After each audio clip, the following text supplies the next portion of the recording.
All right, welcome in. Here we go. College football off and running. It is rivalry week, and we've got plenty of them to go over with you here. Michigan, Ohio State, Auburn, Alabama. We got Oklahoma, LSU, South Carolina, Clemson, plus Texas and Texas A&M. Maybe we'll throw in a little Washington versus Oregon, and we'll do it, of course, with four of our favorites here on a college football kickoff show. The Pen, Ralph Michaels in the house, as is Bryan Leonard and Jesse Schule, the regulars here from all season long. It is finally rivalry week, gentlemen. And Ralph, you're going to kick us off here because no better way to start than the old Michigan versus Ohio State game. Not exactly the same juice that we've had over the last couple of years, but certainly one that has a ton of meaning, at least for Ohio State. How do you see this one going down? And I don't know, Ralph, I'm hoping the database showed you the last time Ohio State has been this big a favorite over Michigan. Well, Joe, let's say this. Ohio State's a huge favorite, but no one has more pressure on him than Ryan Day. If he loses to Michigan this week, he's likely not the coach of Ohio State. But with that said, this Ohio State team is just too good to lose this game. Now, I'll tell you this. When we get to rivalry week, my first look is always at the dog. If there's some reason I don't like the dog, I may go to the favorite, but it really is that much of a mentality for me, especially this size of dog. And let me just bring this up. This is a general system. This is not rivalry week. But when you have a team that is a dog of over a touchdown with a total of under 46, so you have a decent-sized dog with a low total in a conference game. If you blindly bet the dogs in those games, you have 313 ATS wins, only 208 ATS losses. That is 60.1%. Now, I look at Michigan, and Michigan's defense is legit. The offense, not so much. Folks, remember, they had 265 yards against Michigan State, 270 yards against Oregon, 206 yards against Indiana. And while they had 50 points against Northwestern in their last game, they only had 396 yards. They were just able to run over the Wildcat defense. Ohio State's defense is the legit number one defense. When you look at what the defense has held their opponents to, it is number one holding opponents to 140 yards below their average. Let me put that in perspective. Michigan is averaging 300 yards per game. Ohio State's defense has been holding teams to 140 yards under their average. That means in that projection, Michigan would be held to 160 total yards. We'll see what pans out. Ohio State's defense on the season has also held 5 opponents to a season low. Joe, I pulled up that data that you asked about, the biggest dogs. Let's see here. Ohio State was a 21-point favorite in 2014. They won that game 42-28. They were a 20-point favorite in 2008. They won that game 42-7. But watching this Ohio State offense, they are slow starters. It is if though as Chip Kelly scripts, you see other coaches and the OC script something and have successful first drives, like the Hoosiers did against them. They came right down and they scored. Ohio State has not been that case. They're only averaging 4.8 points per game in the first quarter in Big Ten action, and they're only allowing 2.9 points per game. Michigan's conference games averaging only 8 points per game in the first quarter. And when I put those two together, if Ohio State has a chance to extend the lead, I believe they will, as Ryan Day takes out some frustrations. They also want to make sure they're in the top 4, in that top area where if they, I'll take that back. It really doesn't matter how much they win by, because if they beat Oregon next week, they're going to have a Final Four seed. If they lose to Oregon, they're not going to be in a Final Four seed, so I'll take it back. But my best bet for the show is this: under 9.5 first quarter. Watching every Ohio State game, watching the way they start on offense, watching the way they start on defense, I think this starts slow. I'm going to go under 9.5 first quarter. Buckeyes, Wolverines. All right, there you go. First half look there with Michigan, Ohio State. Always fun with a ton on the line, and we love that rivalry week with the opportunity there to stick it to one another there in that crazy rivalry between Michigan and Ohio State. Another pretty impressive one here. Bryan, let's talk a little bit about what we're going to get in another game that a lot of people looking very, very forward to here in rivalry week. And I know a little something about this one. OU, unfortunately, won't be taking on Bedlam in Oklahoma State. They will be taking on LSU. But my goodness here, Bryan, what are we doing with this game, given the fact that we just watched Oklahoma pull off the upset of the year, and now they got to take on an LSU team that, I don't know, how much do you trust them in this spot? It's a new rivalry, but one that should be off to a bang, no? You know, Joe, before I get to handicapping this game, I just wanted to point out the great information that Rolf provided for us. But as I'm listening to him, I thought, is Trigg handicapping college football now? Just a lot of great information from Rolf. But, yeah, it's very in-depth. I won't go as in-depth on this. But, yeah, you mentioned the huge win for the Sooners last week. They shocked the Tide 24-3. I don't know anybody that saw that coming. That was a major surprise to me. That was on the heels of 4 straight FBS losses for the Sooners. You know, they lost the FBS margins of 7, 12, 26, and 31. So what kind of Oklahoma team do we have? They finished the season 2-5 straight up versus ranked opposition. The 6-5 club has outgained the opposition by only 0.03 yards per play. The rushing defense is very good, allowing just 2.85 yards per carry. But this isn't your typical Sooners rushing offense. They haven't been able to put it together on the ground all season long. Now, LSU enters the finale at 7-4, having broke a 3-game losing streak last week, hosting Vanderbilt. The Tigers finished the season 2-2 versus ranked opponents. Similar to Oklahoma, they've only outgained the opposition by 0.14 yards per play. So we've got two teams here that have had much better teams in the past than what they have now, both having a downward season. The Tigers only suffered one loss, though, this season on this field, and that was to that Alabama team that was just embarrassed last week from Oklahoma. So interesting in that regard. And while LSU grades out slightly as the better team here, I think Oklahoma plus anything above 4 would be the way I would play this one. A team that comes into the season and a lot of injuries, and they just weren't playing well. Maybe that gives them a little bit of a jump start right here. LSU's a team that was looking forward to a better season also. But anytime I can get 6 points here with a team that I have somewhat on par to LSU, I'll take the Sooners here. Give me Oklahoma plus the points. All right, taking Oklahoma plus the points in a new rivalry of sorts here, hopefully. Oklahoma, listen, I don't even think Oklahoma saw that win coming, Bryan. Who the hell are we kidding? Nobody saw that one coming there. Maybe, just maybe, though, it is Jesse Schule who will give us another interesting rivalry, maybe an upset here. I didn't see Alabama losing, I'll tell you that, Jesse, but they got their ass handed to them. And we also now have the old classic Auburn versus Alabama, the Iron Bowl going on here. Auburn with a big win, too, over A&M. Nobody saw that one. I mean, what the hell happened to the SEC last week, Jesse? And how do either of these teams react this week in a heated rivalry? Yeah, I mean, so much chaos last week. That Alabama upset wasn't the only one. Far from it, indeed. And you see Alabama as an 11.5-point favorite in the Iron Bowl.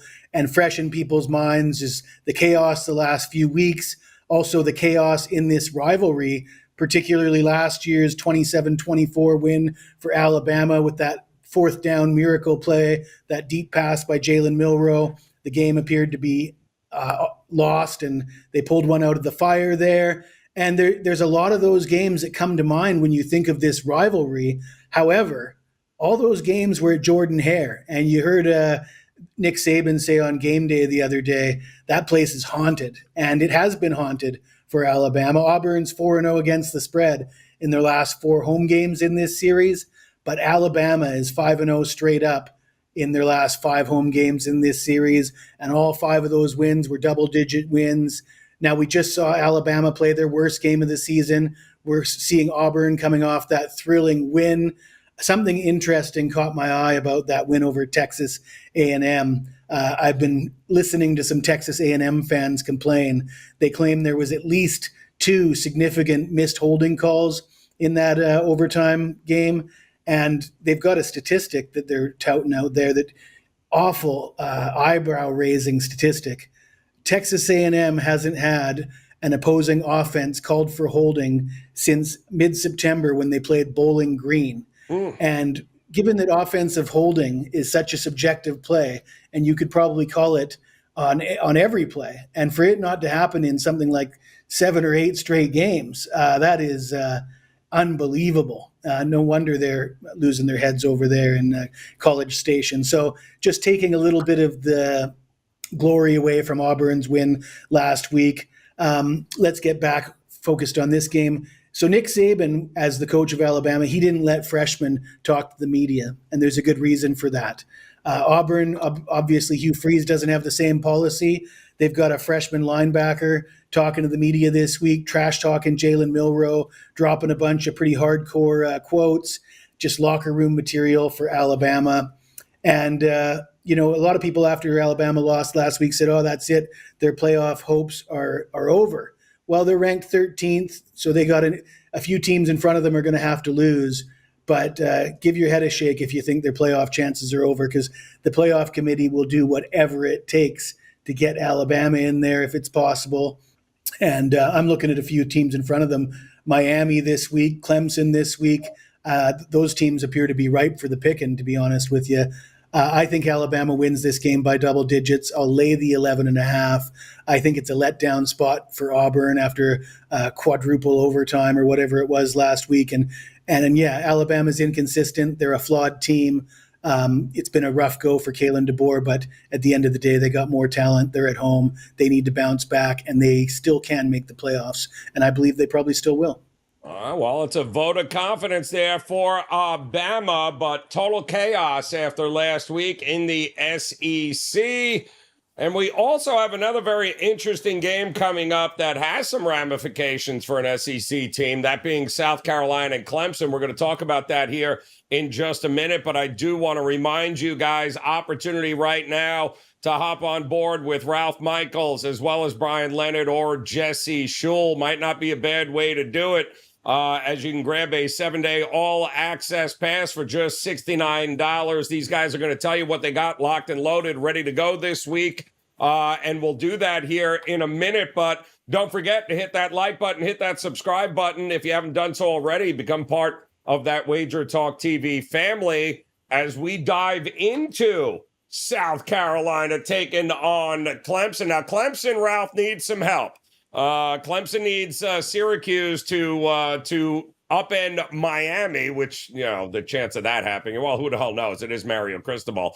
But they need to handle their business. Now, if I'm South Carolina, well, I'm rooting for Vanderbilt, but if I can beat Clemson, if there is going to be a 3-loss SEC team, well, hell, why not South Carolina? They've been just as good as any other 3-loss team in the SEC. So this is a huge game. How do you see it going down, though?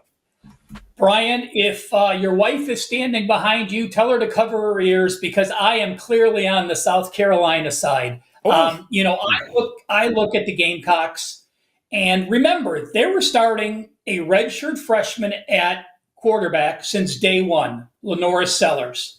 And when you look at his numbers, you've seen a very legitimate progression from turning into a decent quarterback to an excellent quarterback. His first 6 games, he had a 4.4 ratio, and he only rushed for 120, and he only rushed for 24 yards per game in that stretch. But you look at his down the road, this offense has put up 530 yards against Texas A&M, 452 yards at Vanderbilt, 462 yards versus Missouri, and then 608, but that was versus Wofford. But in that stretch, he has a 13-2 ratio, and he's running the ball quite a bit more. Last 4 games, he's run the ball 55 times for 242 yards. That has kept them out of a lot of trouble. Another thing you have with a very young quarterback early in the season is sacks. This South Carolina O-line was a shambles because they didn't know how to block for a mobile quarterback. You look at their O-line, in the first 6 games of the season, they allowed 4, 3, 5, 3, and 6. In the last 4 games, they have allowed a total of 4 sacks. With Norris running more, with him becoming an experienced quarterback, the O-line is an entirely different situation. When you look at Clemson, Clemson has one of the worst special teams in college football. We don't talk about special teams much, but they are ranked number 127 when you combine all their special team stats. South Carolina on the road, I have no problems backing them. Remember, they went to Kentucky, they won 31-6. They went to Alabama, they had a 61-yard edge, but was minus 2 turnovers in that 2-point loss. They go to Oklahoma, they win 35-9. Clemson doesn't need to win the game. If they get into the ACC title game and they win that game, they're in as the ACC champs. So add it up, South Carolina pulls the outright upset. All right, Ralph liking South Carolina to get it done here. And yeah, they've been the better team for most of the season, Ralph. I am with you there.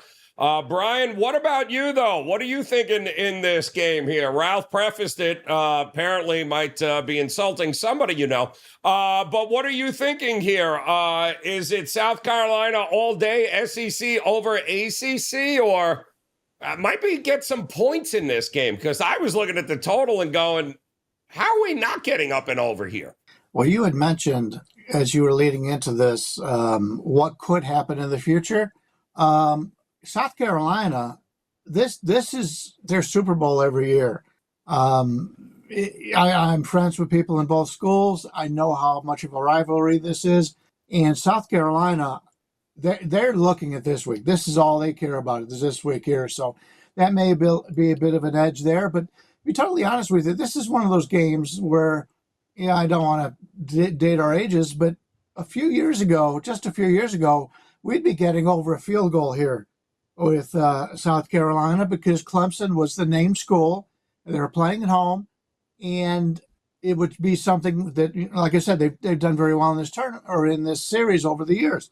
Now coming out with the line 2.5 where they're at right now, that's the right side. South Carolina to me is the right side here, but I really wanted to get more points. Maybe we will come game time. We'll have to see. But the Gamecocks are 8-3 on the year. And their 3 losses came against LSU by 3, Mississippi in a blowout. They lost that one by 24, and then Alabama by 2. They're 2-2 on the season against ranked opposition. They stopped the run very well. They allowed just 2.94 yards per carry. Pass defense has also been very impressive, holding the opposition to a 113.25 quarterback rating, a 9-12 touchdown to interception ratio. Clemson 9-2 on the year. They lost that opener to Georgia 31 points and a 12-point home loss to Louisville, which in retrospect is probably even just as bad. But this is just the second-ranked team the Tigers have faced this year, and the last time was in that opener that they were never competitive in. Clemson runs the ball well, 5.58 yards per carry, but they've also struggled to stop the run. So that is always a concern here. The passing game has been terrific, 30-5 touchdown to interception ratio. They've also had a really good pass defense, holding the opposition to a 115.96 quarterback rating, 18-13 touchdown to interception ratio. Not bad in that regard, but they have a very good passing game. But, as I mentioned, Clemson has dominated the series for years. It means more to South Carolina, and I would prefer to play the team that's played the tougher schedule, and that's South Carolina, because you go through who Clemson has played this year, it's been a very easy schedule. So give me South Carolina in this one, although I'm going to hold out and hopefully catch that 3 in this one. All right, looking to get holding out. We'll see where the line goes on this one. But how about you, Jesse? Should be an interesting one. You heard Bryan talk about how this rivalry runs deep. That's for sure. It does each and every year. But what do you think we're going to get here? Are you looking at a side? You looking at a total? How do you approach this one? Well, Joe, I was a little long-winded with the last game. I'll be brief here because both my colleagues like South Carolina, and I'm just going to follow up on what they said because I'm in full agreement. While history does favor Clemson, they're 8-1 straight up and 5-3 against the spread in the last 9. South Carolina did win the last time they played at Clemson, and that was Spencer Rattler, if you remember 2022 when South Carolina had that huge upset over Tennessee, dropped a 50-burger on Tennessee, and then they followed that up with a 31-30 win at Clemson. Both Ralph and Brian mentioned strength of schedule. I'll put some numbers on that. According to Sagarin, South Carolina, 5th ranked strength of schedule, and Clemson 51st. South Carolina comes in 8-2 against the spread in their last 10 overall. And Ralph mentioned the improved play of Lenoris Sellers, the quarterback for South Carolina. I will add that part of the reason for his improved play is the fact that he was banged up earlier in the season. He was playing hurt a lot of the time, and now that he's fully healthy, we're seeing certainly not taking away from Ralph's estimation that the added experience allowed him to improve, but also the improvement in his health plays a big role in that as well. So I'm going to agree with my colleagues. I like South Carolina. I'll take the points, but I don't think I'm going to need them. Don't think you're going to need them there, and what should be a pretty fun game for sure. All right, welcome back. If you're just joining us here for the first time, hit that like button, hit that subscribe button, become part of that WagerTalk TV family here. We've got a great opportunity. Certainly hope it has been a happy and profitable Thanksgiving week for you, as rivalry week here in college football is always a good time. And maybe no bigger rivalry than Texas and Texas A&M. And Ralph Michaels, let's talk about this because we already know. Whoops, sorry, Ralph. We'll get you there on the right one there in a minute. But if I'm not mistaken, Ralph, Texas came out as, I believe, the number 2 or 3 team in the ranking yesterday. 3 team, I think, in the country. They're in the playoff regardless if they win this game or not. A&M screwed the pooch with that loss to Auburn. So A&M has got to kind of win this game here. I don't know if that's any extra motivation or not, or needed for these two teams that clearly don't like one another. 5.5 I'm seeing here, Ralph, with Texas. What do you think? Not an easy place to play at all. It is not. And Joe, even though we were talking about this video and I try to break it down in depth, this is still one that I've actually flopped sides on. I said first I like A&M, then I said no, I like Texas, but then I thought it is the rivalry, and A&M is off that loss to Auburn. That was that gives them 2 losses in the last 3. But if you look at their losses, again, Notre Dame week 1, they lost by 10, and their other 2 losses were on the road. They lost to South Carolina, where they got mauled to 530 yards. They lost on the road to Auburn. They got mauled for 469 yards. But my lean is going to be with Texas just for this reason. Over the last 4 weeks, A&M's defense has worn out. They've only had 4 sacks the last 3 games. Not that 4 is horrible. They've only had 4 sacks the last 3 games, and the defense has allowed 411 yards per game in that stretch. When I look at Texas's defense, this defense is as strong as any down the stretch. They allow 265 yards per game. They've had 12 sacks the last 2 weeks against Arkansas and Kentucky, and I think the defense gets it down. My lean's here, Texas and the under. All right, leaning Texas and the under in this one. And how about you, Brian? How are you looking at this one here? A heated rivalry, but again, I think means more to A&M than it does necessarily Texas, if the big picture is playoffs, of course, and a national championship or a shot at it. What are you thinking? Well, the line seems to show that Texas A&M needs this game a little bit more, because I made this line 9, and we're looking at 5.5 here. So I see a lot of value on Texas, and I'll take that A&M love, because I just don't think they're nearly as good as what people were talking. We've seen that lately. Texas brings a gaudy 10-1 record into the regular season finale.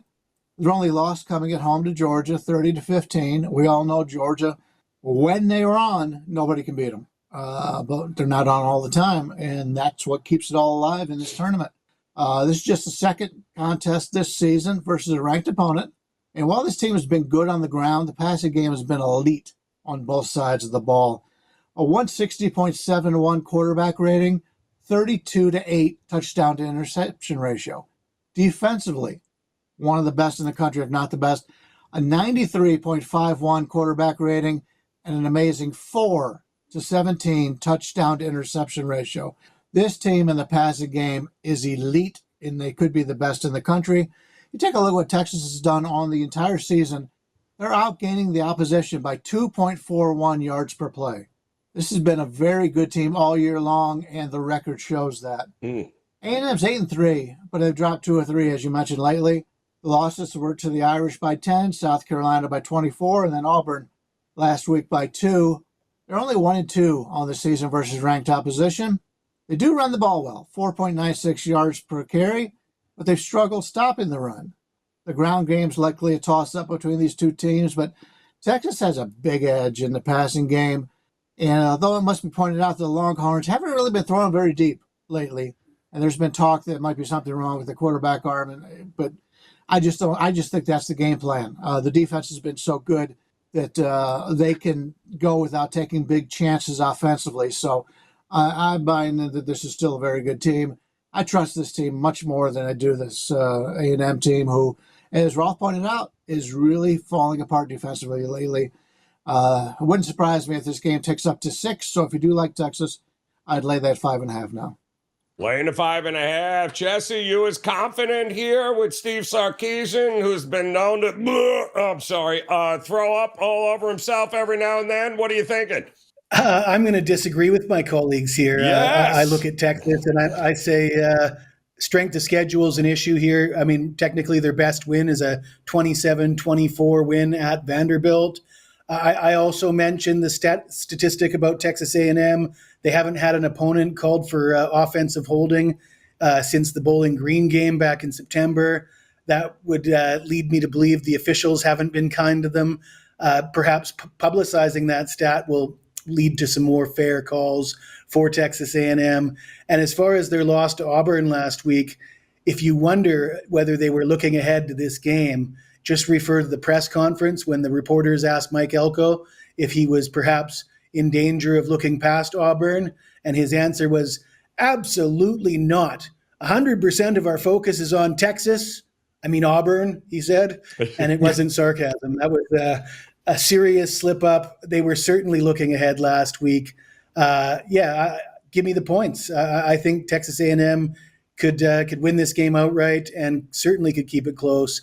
Texas, I think, this is a tough spot for a team that knows it's going to the SEC championship, and this game is not going to affect their whether or not they make it to Atlanta or whether or not they make it at the playoffs. So it's going to be easier for Texas A&M to get up for this game. And as you mentioned, Joe, this is a tough place to play for any team, let alone a team that's already booked its place in the national or in the SEC championship game.